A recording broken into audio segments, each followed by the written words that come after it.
یہ بالکل وہی ملحدوں والا حساب ہے. دیکھو عیسائی ذہنیت سے سوچو گے نا, عیسائی ذہنیت سے, تو ہر کرامت میں شرک کی بو آئے گی. جیسے لوگ کہتے ہیں نا فضائل اعمال میں شرک بھرا ہوا ہے, کیونکہ وہ سوچتے ہیں عیسائی ذہنیت سے. عیسیٰ علیہ السلام مردوں کو زندہ کرتے, کوڑ کے مریضوں کو شفا دے دیتے. عیسائی ذہنیت کیا سوچتی تھی؟ یہ عیسیٰ کر رہے ہیں لہذا یہ خدا ہیں. اور بدعتیوں کی ذہنیت سے سوچو گے تو پھر نتیجہ کیا نکلے گا؟ ان کرامتوں سے یہ نتیجہ نکالو گے کہ مردوں سے مانگنا جائز ہے. اولیاء اللہ کو اللہ نے طاقت اور اختیارات دے رکھے ہیں. دیکھو فلاں بزرگ نے یہ کر دیا, وہ کر دیا, آگ میں گئے جلے نہیں, اس کا مطلب یہی خدا ہیں. تو بیلنس والی بات. ہاں یہ تو ہے مشرکانہ ذہنیت, یہ جو عیسائیت کی اور بدعتیوں کی ذہنیت ہے. اور دوسری ذہنیت ہے ملحدوں کی, ایتھیس لوگوں کی, عقل پرستوں کی. وہ کہتے ہیں پاسبل ہی نہیں ہے, لہذا انہوں نے عیسیٰ ابن مریم کا انکار کر دیا کہ یہ سب کچھ جھوٹ ہے, عیسائیوں نے اپنی طرف سے گڑھا ہوا ہے. وہ معجزے جو تواتر سے ثابت تھے ان کا انکار کر دیا. تو نہ عقل پرست بننے کی ضرورت ہے حد سے زیادہ, اور نہ ان کرامتوں سے یہ کہنا کہ فضائل اعمال میں شرک بھرا ہوا ہے. جس کو یہ کرامتیں فضائل اعمال میں شرک لگتی ہیں اس کا دماغ عیسائی ذہنیت والا ہے, کیونکہ وہ عیسیٰ علیہ السلام کے معجزوں کو بھی کیا کہتے ہیں؟ شرک سمجھتے ہیں, کیونکہ وہ اس کی بیس پہ عیسیٰ کو اللہ کے ساتھ شریک کر دیتے ہیں. چلو بھائی ہم آگے چلتے ہیں جلدی سے. آج مختصر بیان کروں گا, آج میرا گلا بھی بہت خراب ہے, طبیعت بھی سیٹ نہیں ہے. قال عفریت من الجن انا آتیک به قبل ان تقوم من مقامک, جن کا میں لے آؤں گا بھائی, وانی علیہ لقوی امین, اور کہا کہ میں طاقتور بھی ہوں, لاؤں گا پورے, اور امین بھی, اس میں سے چوری بھی نہیں کروں گا, کیونکہ اتنے قیمتی ہیرے جواہرات چڑھے ہوئے ہیں. کسی کو بھیج دیا آپ نے دائیں بائیں, آپ کسی کو بڑی رقم کے لیے یا کوئی گفٹ کے لیے بھیجو تو دائیں میں بھی چرا لیتا ہے. وہ کہا میں بہت تمیز سے پورا طاقت لا کے رکھوں. تو اللہ کہتے ہیں ایک تھے جن کے پاس کتاب کا علم تھا, انہوں نے کہا آپ کی پلک جھپکنے سے پہلے حاضر. یہ اللہ کی طرف سے ولی کے دل میں الہام ہوتا ہے کہ آپ یہ اشارہ کر دیں میں یہ کام کر لوں گا. اور یہ الہام بھی بعض دفعہ اس ولی کے لیے حجت ہوتا ہے. جیسے حضرت مریم کے بارے میں, حضرت موسیٰ کی والدہ کے بارے میں قرآن میں کیا ہے؟ وَأَوْحَيْنَا إِلَىٰ أُمِّ مُوسَىٰ نَرْضِعُهُ, ہم نے موسیٰ کی ماں کے دل میں وحی کی کہ بچے کو دودھ پلاؤ اور صندوق کے حوالے کر دے. تو کیا موسیٰ علیہ السلام کی والدہ پیغمبر تھیں؟ پیغمبر تو نہیں تھی نا. جس سے پتہ چلتا ہے بھائی اولیاء اللہ کو الہام بھی ہوتا ہے. لیکن وہی بات ہے کہ اگر آپ کو ان کے برحق ہونے کا یقین ہے تو آپ مان لو, اگر آپ کا خیال ہے کہ یہ ثقہ نہیں ہے تو نہیں مانو, آپ کافر نہیں ہوگے. آپ اس سے پیغمبر کے وحی کا انکار کرنے سے کافر ہو جاؤ گے, سمجھتے ہو؟ تو اب موسیٰ علیہ السلام کی والدہ کو جب وحی ہوئی, یہ وحی ان کے لیے حجت تھی. اتنا مضبوط خیال آیا اللہ کی طرف سے, صندوق میں ڈالو, اور اللہ کہہ رہے ہیں ہم نے وعدہ کیا ہم گود میں لوٹائیں گے یہ. اور جب ہم نے لوٹایا تو اللہ کہتے ہیں ہم نے اس لیے لوٹایا تاکہ ان کو یقین آ جائے اللہ کے وعدے سچے ہیں. تو اب اگر ہم قرآن میں یہ نہ پڑھتے اور حضرت موسیٰ علیہ السلام کی والدہ ہمیں آ کے بتاتی کہ میرے ساتھ ایسا ہوا, تو اگر آپ کو ان کی والدہ کے برحق ہونے کا یقین ہوتا تو آپ کہتے ایسا ہوا ہوگا. آپ جھوٹ نہیں بولتی, جھوٹ نہیں بول سکتے. اور اگر آپ کو ان کے برحق ہونے کا یقین نہ ہوتا تو آپ کہتے ان کی تو باتوں میں شرک بھرا ہوا ہے. ان کی باتوں میں کیا بھرا ہوا ہے؟ شرک بھرا ہوا ہے. مشرکانہ باتیں کرتی ہیں کہ ان کو بھی الہام ہو رہا ہے, یہ تو ختم نبوت کی ممکن ہے. اس طرح کی باتیں کرتے ہیں آپ. تو قرآن جب بیان کر رہا ہے تو پھر تو یقین ہے, قرآن بیان نہیں کر رہا تو پھر ہم کہیں گے بھائی ہمیں اگر اس کے سچے ہونے کا یقین ہے تو مان لیں گے, یقین نہیں ہے تو رد کر دیں گے. لیکن اس کو یہ کہنا شرک ہے, یہ نہیں ہے, شرک اس کو نہیں کہتے. تو اللہ تعالیٰ فرماتے ہیں جب سلیمان علیہ السلام نے دیکھا نا کہ وہ بزرگ کہہ رہے ہیں کہ میں پلک جھپکنے سے پہلے تخت لاؤں گا, یہ کہا اور تخت حاضر. اتنی جلدی تو میری وہ شادی بھی نہیں ہوئی تھی جو میں نے کل واقعہ سنایا تھا, اس میں بھی تھوڑا ٹائم لگا تھا. سلیمان علیہ السلام نے جیسے ہی تخت اپنے سامنے دیکھا, قال ھذا من فضل ربی, یہ میرے رب کا فضل ہے, یعنی مجھ پہ فضل ہے. سوال پیدا ہوتا ہے بھائی یہ تو ان بزرگ پہ فضل ہے, بھائی یہ بزرگ کس کی وجہ سے ہے؟ یہ بھی تو میری وجہ سے ہے نا. ہمارے حضرت یہ واقعہ بیان کر کے کہتے تھے سلیمان علیہ السلام سوچتے تھے کہ میرے تو امتیوں میں ایسے ایسے لوگ ہیں بھائی, تو سوچو اس امتی کے پیغمبر کا مقام کیسا ہوگا. تو اس سے پتہ چلتا ہے اس امت میں بزرگوں کی جتنی کرامتیں بیان کی جائیں جو مستند ذریعے سے ہوں, اس سے فضیلت محمد صلی اللہ علیہ وسلم کی ثابت ہوتی ہے. صحابہ کرام کی فضیلت ثابت ہوتی ہے کہ صحابہ اور نبی کو فالو کرنے والوں کی کیسی شان ہے کہ اللہ ان کے ہاتھ پہ کیسے کیسے واقعات صادر کر دیتا ہے. اور یہ کہتے ہیں کہ اس سے نبی کی توہین ہو رہی ہے کہ نبی کے ہاتھ پہ تو یہ معجزہ ہوا نہیں اور ان کے بزرگوں کے ہاتھ پہ ہو گیا. تو نہ ان کا کمبختوں کو قرآن آتا ہے, نہ حدیث آتی ہے, نہ فقہ آتا ہے, چند اردو کتابیں پڑھ کے پھینکتے رہتے ہیں پھر بیٹھ کے چینل پہ. تو سلیمان علیہ السلام نے کہا میرے رب کا مجھ پہ فضل, لیبلونی, اللہ آزما رہا ہے مجھے, اشکرو کہ میں شکر ادا کرتا ہوں, ام اکفر یا ناشکری. میں نے پہلے بھی اس میں بتایا تھا نا, جب پیغمبروں کو کوئی نعمت ملتی ہے تو اتراتے نہیں ہیں, وہ کہتے ہیں یہ میری آزمائش ہے. کیونکہ جب کوئی نعمت ملے تو انسان شکر کے بجائے اترانے لگتا ہے. ہمارے ساتھ کوئی اتفاق سے ایسا واقع ہو جاتا, میرا کوئی مرید ہوتا, 2-4 فرشتے اس کے ساتھ آ جاتے, میں کلپ بناتا, دیکھا مجھ سے بیعت ہوا 4 فرشتے. یہاں وہ واقعہ مجھے یاد آتا ہے, ایک پیر صاحب تھے, ایک مرید نے ان سے کہا کہ حضرت آج میں نے زبردست خواب دیکھا. پیر صاحب تو چاہتے ہیں خواب آ کے سناؤ مجھے میرے فضائل میں, جاہل پیر جو ہوتے ہیں. کہا میں نے خواب دیکھا کہ آپ کی انگلیاں شہد میں اور میری انگلیاں پخانے میں. مجھے یہ لفظ گندا لگ رہا ہے بولنا, لیکن اس کے بغیر وہ خواب مزہ نہیں آئے گا. پیر صاحب نے کہا یہی تو فرق ہے پیر میں اور مرید میں, تیری انگلیاں گندگی میں اور میری شہد میں. بیٹا یہی ہے, یہی میں سمجھانا چاہ رہا ہوں, پیر کا احترام کرو. اس نے کہا حضور ابھی خواب مکمل نہیں, خواب ابھی اس نے کہا بول جلدی سنا. کہہ رہے میں نے آگے دیکھا کہ آپ کی انگلیاں میں چاٹ رہا ہوں, میری انگلیاں آپ چاٹ رہے ہیں. یہ جاہل پیروں کا یہ حساب ہوتا ہے. تو جب کوئی نعمت ملتی ہے نا تو جاہل پیر کیا کرتے ہیں, اتراتے ہیں, بتاؤ لوگوں کو بتاؤ, بلاؤ یار دیکھیے کیا ہے میرے بارے میں, کیا ہے کیا ہے لوگوں. تو سلیمان علیہ السلام نے جب اتنی بڑی نعمت دیکھی یار, سیکنڈوں میں, بلکہ سیکنڈ بھی نہیں, سیکنڈ سے بھی کم میں وہ حاضر, تو فوراً کہنے لگے یہ اللہ کا فضل ہے, اللہ چاہتا ہے, دیکھنا چاہتا ہے, میں مجھے آزما رہا ہے کہ میں اس کا شکر گزار بنتا ہوں یا نا شکرا. پھر کہنے لگے وَمَن يَشْكُرْ وَمَن شَكَرَ فَإِنَّمَا يَشْكُرُ لِنَفْسِهِ, جو شکر کرتا ہے اپنا ہی فائدہ ہوتا ہے اس کو, یعنی اپنے آپ کو تنبیہ کر رہے ہیں.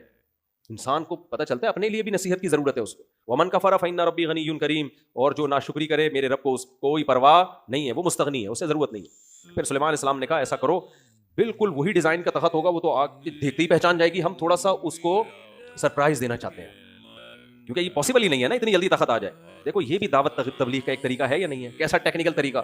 تو اس سے پتہ چلتا ہے تبلیغ کا کوئی صرف ایک طریقہ متعین نہیں ہے. جس وقت آپ کو جو طریقہ کسی کو دین پہ لانے کے لیے سوٹیبل لگ رہا ہو وہ طریقہ آپ اختیار کریں. سلیمان علیہ السلام کو یہ طریقہ اختیار کیا کہ تخت اٹھا کے لیا, اس پہ بھرم آئے, بھرم, صحیح ہے نا, بھرم میں آ جائے گی وہ کہ بھائی یہ کیا ہے, یہ کیسے معجزے ظاہر ہو رہے ہیں. تو سلیمان علیہ السلام نے کہا بھائی اس تخت کی سیٹنگ تھوڑی سی چینج کر دو, بالکل وہی نہ ہو, تھوڑا سا کنفیوز ہو. تو پھر ہم دیکھنا چاہتے ہیں کہ وہ اس تخت کو پہچانتی ہے یا نہیں پہچانتی, کیونکہ پہلے زمانے میں یہ تو نہیں تھا کہ آئی فون سے تصویر کھینچ کے بھیجی اور انہوں نے فوراً اسی جیسا بنا لیا. کوئی بندہ پہلے وہاں سے چلے گا, اس کا ڈیزائن بتائے گا, ایسا ڈیزائن ہے, اتنے تخت چوڑا لمبا, اور اس میں یہ ہیرے جواہرات اور یہ یاقوت اور مرجان اس ڈیزائن میں, ایسے کاپی کرنا ناممکن تھا اسی اسٹائل کا. تو اس لیے تھوڑے سے نٹ بولٹ جو ہے نا تخت کے دائیں بائیں کروا دیں. فلما جاءت, ملکہ سبا جب آئی, قیل اہکذا عرشک, اس سے کہا گیا تمہارا تخت اسی طرح کا ہے. قالت کانہ ہو, کنفیوز ہو گئی, یعنی مجھے لگ رہا ہے یہ بالکل وہی ہے. لیکن اب ظاہر ہے وہ ہو بھی نہیں سکتا کہ اتنی جلدی کہاں سے آ گیا, ہم سے پہلے تخت کیسے پہنچ گیا. لیکن یہ معجزے آج ہمارے یہاں ہو رہے ہیں, دلہن سے پہلے جہیز پہنچ جاتا ہے. دماد ایسے بغیرت مارکیٹ میں آ رہے ہیں, کہہ رہے ہیں دلہن بعد میں بھیجنا, جہیز پہلے. انہوں نے بھی جنات رکھے ہوئے ہوتے ہیں جو پہلے سے جہیز اٹھا کے لے آتے ہیں. اچھا خیر, فلما جاءت قیل اہکذا عرشک, کیا تمہارا تخت بھی اس طرح, اس نے کہا ایسے ہی لگ رہا ہے. وأوتینا العلم من قبلها, اور کہنے لگی ہمیں پہلے سے آپ کے بارے میں معلومات تھی کہ آپ کے پاس بڑی ترقی ہے, تو اسی ٹائپ کا کچھ بنایا ہے بھائی, آپ نے بنا سکتے ہو آپ. تو قیل لها ادخل الصرح, اس سے کہا گیا اس فرش پہ داخل ہو. کہ محل تھا نا جس کا فرش تھا شیشے کا اور اتنا خوبصورت, وہاں بھی کسی نے حضرت سلیمان علیہ السلام کو یہ نہیں کہا کہ آپ نے اتنا عالی شان محل جس کا تخت بھی ایسا لگژری, وہ جس کا فرش ایسا اتنا خوبصورت فرش تھا, ایسا لگتا تھا پانی کی لہریں ہیں. تو ملکہ سبا سے کہا کہ جاؤ, تو کشفت عن ساقیہا, اس نے کہا یہ تو تالاب ہے, پانی ہے, تو اپنے پائنچے اوپر کر لیے. قال انہ صرح ممرد من قواریر, بتانے والے نے یا سلیمان علیہ السلام نے بتایا یہ پانی نہیں ہے, آپ کو ایکچولی لگ رہا ہے کہ یہ کیا ہے, یہ پانی لگ رہا ہے, حقیقت میں یہ پانی نہیں ہے. ایک وہ دور تھا بنی اسرائیل کا جب فرعون ظلم کر رہا تھا ان کے اوپر, اور اللہ نے ارادہ کیا تھا اس قوم کو دنیا کا امام بناؤں. کیسا امام بنایا, کیسا عالی شان محل بنایا. تو بھائی پھر تو کہنے لگی قال ربی انی ظلمت, اتنے معجزے دیکھ لیے تھے نا اس نے, فوراً ایمان لے آئی کہ یہ میرا دین برحق ہو ہی نہیں سکتا. ربی انی ظلمت نفسی, اے اللہ میں نے آج تک اپنی جان پہ ظلم کیا. واسلمت مع سلیمان للہ رب العالمین, میں سلیمان کے ساتھ اس اللہ پہ ایمان لے آئی جو تمام جہانوں کا پالنے والا. آج سے سورج کی عبادت بند. دیکھو ہم نے کتنے واقعات پڑھے نا پیغمبروں کے, کوئی یہ قوم اب تک دیکھی جو انسان کی بچی بنی ہو, سارے اوٹ پٹانگ. اور یہاں ایک فرد نہیں, پوری ملکہ اپنی قوم سمیت پوری ریاست اسلام میں داخل ہو رہی ہے. اس سے پتہ چلتا ہے کہ وہ قوم بڑی اسٹیبل تھی. تبھی تو قرآن نے کہا نا کہ ہدہد نے آ کے کہا کہ اتنے ذہین لوگ ہیں اور بے وقوفی کا کام کر رہے ہیں. اور قرآن نے بھی کہا انہا کانت من قوم کافرین, ذہین عورت تھی لیکن کافروں میں پیدا ہوئی تو وہ والی حرکتیں کر رہی تھی. اس سے پتہ چلتا ہے کہ اچھے بھلے لوگوں کا ماحول بھی کا دماغ بھی ماحول کی وجہ سے خراب ہو جاتا ہے. اس لیے ماحول ہمیشہ اچھا رکھنا چاہیے, ذہین لوگوں میں بیٹھنا چاہیے, نیک لوگوں میں بیٹھنا چاہیے, کھوپڑی صحیح کام کرے گی. ورنہ اچھے بھلے آدمی غلط لوگوں میں بیٹھ کے ان کی کھوپڑی کیا ہو جاتی ہے, خراب. تو ملکہ سبا کی کھوپڑی کیا ہو گئی تھی, قرآن کے بقول خراب ہو گئی تھی غلط لوگوں میں رہ کے. تو اس سے ہمیں یہ بھی پتہ چلتا ہے کہ یہ جو حدیث میں آتا ہے کہ عورتوں میں اللہ نے عقل مردوں کی نسبت کم رکھی ہے, تو یہ قاعدہ کلیہ نہیں ہے. بعض عورتیں ذہین ہوتی ہیں بہت زیادہ, بعض ہوتی ہیں جو بیان سن رہی ہیں, تو یہ قاعدہ کلیہ نہیں ہے. نبی صلی اللہ علیہ وسلم نے فرمایا لن یفلح قوم ولوا اہم امورہم الی المرأة, وہ قوم کبھی کامیاب نہیں ہو سکتی جو اپنے اہم معاملات عورت کے حوالے کرتی. تو اسلام میں عورت کو حاکم بنانا پسندیدہ کام نہیں ہے. اچھا ہوتا یہ ہے کہ لوگ نا اس میں کو اپنے سیاسی مقاصد کے لیے اس حدیث کو یوز کرتے ہیں. جب بے نظیر بھٹو شہید کا الیکشن میں ان کا الیکشن جیتنے والی تھی تو بہت سے لوگوں نے یہ حدیث نا کہ عورت اسلام میں اس کی حکمرانی کا کوئی تصور نہیں ہے, تو ساری حدیثوں کو سامنے رکھ کے فیصلہ کیا جاتا ہے. عورت کی حکمرانی کا تصور نہیں ہے, فاسق اور فاجر کی حکمرانی کا بھی تصور, چور اور ڈاکوؤں کی حکمرانی کا بھی اسلام میں تصور نہیں ہے. تو یہ حدیث تو یقیناً ٹھیک ہے, لیکن کمپیئر کیا جائے گا. کمپیئر کیا کیا جائے گا کہ جب دو بڑی مصیبتیں ہوں تو اس میں جو کم درجے کی مصیبت ہے اسلام اس کو فوکس کرنے کا حکم دیتا ہے. تو اسلام میں حاکم بنانے کا حکم تو عادل ہو, مرد ہو, بلکہ اس سے بھی آگے خلیفہ تو قریشی ہو, حدیث میں آتا ہے. لیکن اس پر پوری امت کا اجماع ہے کہ اگر یہ آپ کے لیے پاسبل نہیں ہے تو پھر دو چوائس میں جو آپ کو لگے کہ یہ کم درجے کا نقصان ہے تو پھر اس کو نااہل ہونے کے باوجود لایا جائے گا, کیونکہ دوسرا اس سے بھی زیادہ نااہل ہے.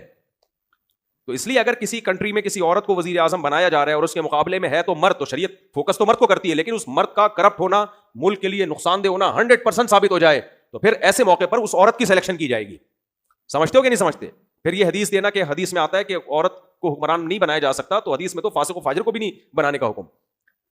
یعنی سربراہ بنا رہے ہو آپ ایک شخص کے بارے میں پتا ہے کہ ملک کو بیچ کے کھا جائے گا, پکا ایجنٹ ہے, تو اس سے بہتر تو وہی ہے نا کہ عورت ہو لیکن ایجنٹ نہ ہو.